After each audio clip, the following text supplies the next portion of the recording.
machaji na manyonyo, si human trafficking niko Kenya, we ni ngori jo. Unajua machokora kuna mtu uja lingine nao. Chokora atakipotea. Society hata hizi jali hata nani ataenda kuripoti kwa polisi ati Kenodhi alikuwa gani choko akapotea. Hata polisi wanasema huyu jamaa ako tu maraundi kwa sababu society inaona people ama less people kwa society. So hawa watu wa nini wa makidini washa devise a new plan. So wanakam kwanza ututuboe wetu dogo watu wanakuja wanatekwa nyara jo. Unapita mali jiji unapata ni twingi, tena unapita kidogo unapata hakuna watu. Unafikiri wanaendanga wapi? Alafu unajua choko kila mahali, wako Bungoma, wako Kisumu, wako Eldoret, kila mahali. Na sasa unapata wamejaa tena wamekuja wamepotea. Wanakuja wanatekwa nyara na wasee. Wanapelekwa choche. Kidney zinatolewa mtu wangu jo. Alafu utaja waona tena utoto. Sijui ni kama wanga tunakangwa, tunazikwa ama wanaingizwa kwa acid ama ni nini jo. Unapata choko mama amezaa. Ukirudi kesho ana mtoi. Mtoi kwani mtoi alienda wapi wewe? Unacheki? Na hii shughuli imeshika wewe. Usitake jua. Did you know that Ruto's family, the wife and the daughters, are the largest shareholders of employment agencies in Kenya? Not my words. This is what New York Times is saying. I'll read you the report. It says this. The government of President William Ruto of Kenya acts as an arm of the staffing industry that sends poor workers abroad in droves and whose leaders compare women to dogs and blame them for their own abuse, a New York Times investigation found. Politicians started their own employment companies to capitalize on the boom, and the government rolled back workers' protection. They removed protection for workers, maximizing industry profits. Even Ruto's family makes money. His wife and daughter are the largest shareholders of the staffing industry's major insurance company. Records show Ruto's government has positioned Kenyans as among the cheapest, least protected workers in the marketplace.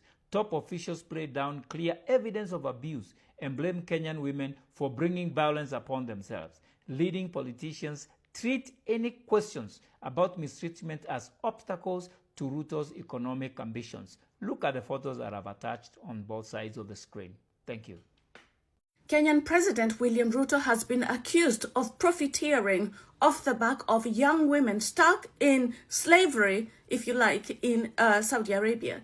Now, William Ruto has been a very big advocate for young women going to work in Saudi Arabia, despite the desperate conditions that they have to work in. Now, a lot of these women get stuck in Saudi Arabia because they are in peril. Their documents have been taken by their employers, and basically many women are tormented, they're starved, they're beaten, some of them even thrown out of the window. Now, William Ruto has encouraged even more Kenyans, instead of negotiating for good working conditions, he has pushed the young women and pushed them to go and work in Saudi Arabia. And it turns out, according to a report in New York Times, that William Ruto and his wife and daughter are actually beneficiaries of the trauma of the young women experienced in Saudi Arabia. Basically, these young women have to go through agencies, and these agencies have to take an insurance. And those insurance company, the biggest stakeholders are his wife and his daughter, Charlene. They are the biggest stakeholders, and there is not a single record that they have ever paid a single amount of money to help women who are beaten, who are stuck in cells, or who have actually been unalived. So he is literally partaking in the sale of young women. This guy is something else. There is this New York Times article that is circulating, and I tell you, this thing is messed up. There is one, Francis Wahome, the chair of the Association of Skilled Migrant Agencies in Kenya, ambaye anafaa kuwa ni yeye anapeleka Wakenya Saudi Arabia.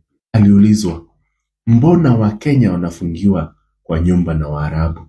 And this was his answer, that you close the door for your dog because you own it. Yani tunalinganishwa na mbwa. Your rights are only equal to a dog. Akaulizwa, mbona Waarabu wanarusha Wakenya nje ya dirisha? Akajibu, ati it's not the Arabs who are throwing Kenyans out of the window. It's Kenyans ambao wanajaribu kuruka nje ya dirisha, ati wanajaribu kutumia shuka. But they miscalculate. Yani, we are foolish enough to miscalculate. We don't know, tuko hiyo ligi ati we are not able to calculate. And to quote him, this is what he said. Ati, women, they do not know how to calculate. That's how they view us. And if our government has chosen to work with these people, that shows you how our government views us. The same Wahome was asked, why are Kenyans being mistreated in Saudi Arabia? And his answer was, they are insufficiently servile. Servile means slavery.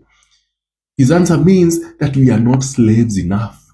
They want us to be slaves. That in tusikuwe mistreated in Saudi Arabia. We are not slaves enough. That's why our women are being mistreated in Saudi Arabia. Tell you this thing is messed up. And that article raises very serious issues in regard to remuneration. It says that a Filipino worker earns $400 a month with standby evacuation in case of emergencies. But a Kenyan worker earns only half of that. And in case of emergencies, nobody's there to save them. They are forced to run to the streets or die. That's where we are. And why is the government not helping us? It's because the same government officials are reaping big from this labor migration. The New York Times reports that the president's family is reaping big from insurance for these staffers. The Solicitor General, who is supposed to be on the side of Kenyans and speaking for Kenyans, has a staffing agency for taking Kenyans to Saudi Arabia. The government spokesperson has a staffing agency for taking Kenyans to Saudi Arabia. So who is going to help us? We, the dogs. President Ruto benefits from Kenyan house helps in Saudi Arabia. According to an article by the New York Times, Saudi Arabian employers have confiscated the passports of some Kenyan house helps.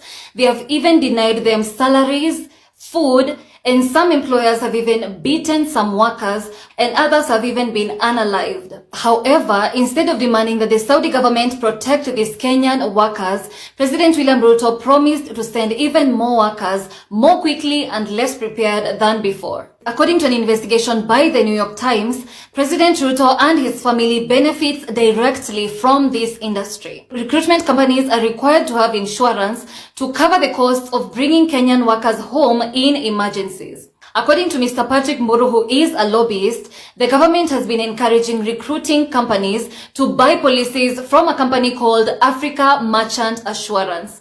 And corporate documents show that President Ruto's wife and daughter are the biggest shareholders of Africa Merchant Assurance Company. According to Mr. Mburu, Africa Merchant Assurance has never paid out any claim to rescue a distressed worker abroad.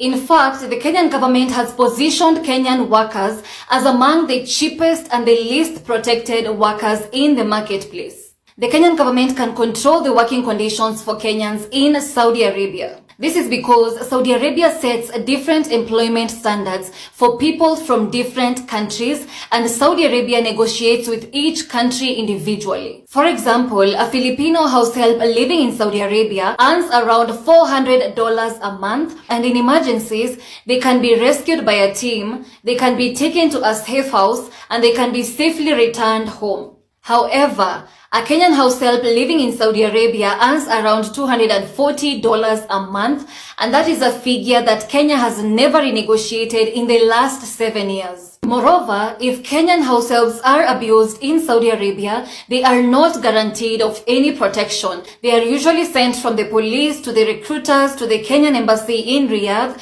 which is the Saudi capital, and some even end up homeless. According to New York Times, the CS of Labor Alfred Mutua said that if they negotiated better salaries for Kenyans, the Saudi employers would turn to cheaper workers, and recruiters in Kenya usually worry about losing business to Burundi, Tanzania, or Ethiopia. According to records, 1 out of 10 registered staffing companies in Kenya is owned by either a former or a current political figure or official. These staffing companies earn money by recruiting workers in Kenya and then selling those contracts to Saudi agencies, and then the Saudi agencies allocate work to the Kenyans. Francis Wahome, who is the chairman of the Association of Skilled Migrant Agencies of Kenya, says that you must have a license in order to open a staffing company in Kenya, and the only people who can be able to get those licenses are people who are in government. Unfortunately, Mr. Wahome also blamed Kenyan househelps for being abused in Saudi Arabia, and he also denied that they were being thrown from windows by their Saudi Arabian employers. He said that some of the women tried to escape the employers through the windows using bed sheets. However, they usually fell because they misjudged the height. And this is what he said, and I quote, "You know women, they don't know how to calculate." And when he was asked why the Kenyan workers were locked indoors in the first place, this is what he said, and I quote, "You close the door for your dog because it is your property." Hannah Jerry is a 36-year-old mother from rural Kenya who has never used any electric appliances before, and she was sent to work as a house help in Saudi Arabia in 2021. She did not understand any Arabic languages, and she did not understand the instructions that she was being given by her employer. Her Saudi Arabian employer became frustrated and threatened to beat her. And one day when she was cleaning the house, her cesarean section incision reopened. Her employer and the Saudi Arabian staffing agency denied her medical care, and she did not know who to call or what her rights were.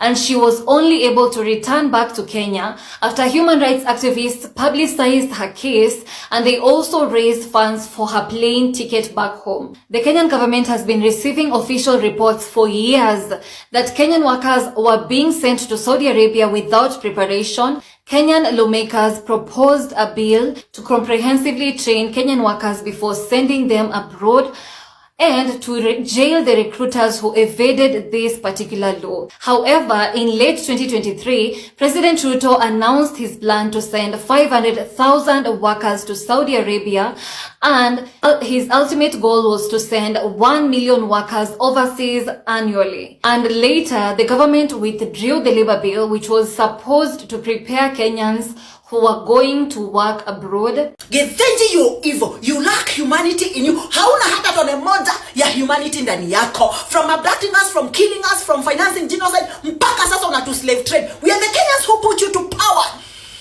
Tumbo lisilo shiba. And this parliament, tunajua vizuri sana mkitaka kutoa Gethenji kwa power mnaeza. But you can't. You know why? Because mnapata share yenu pale. Si eti ni kama sisi ni madoanzi sana hatujui. You can mkitaka. But don't worry. We the 190 will liberate this country. Hii country ni yetu na tutaiokoa. Shindeni vile mnataka. I'm pissed as fuck.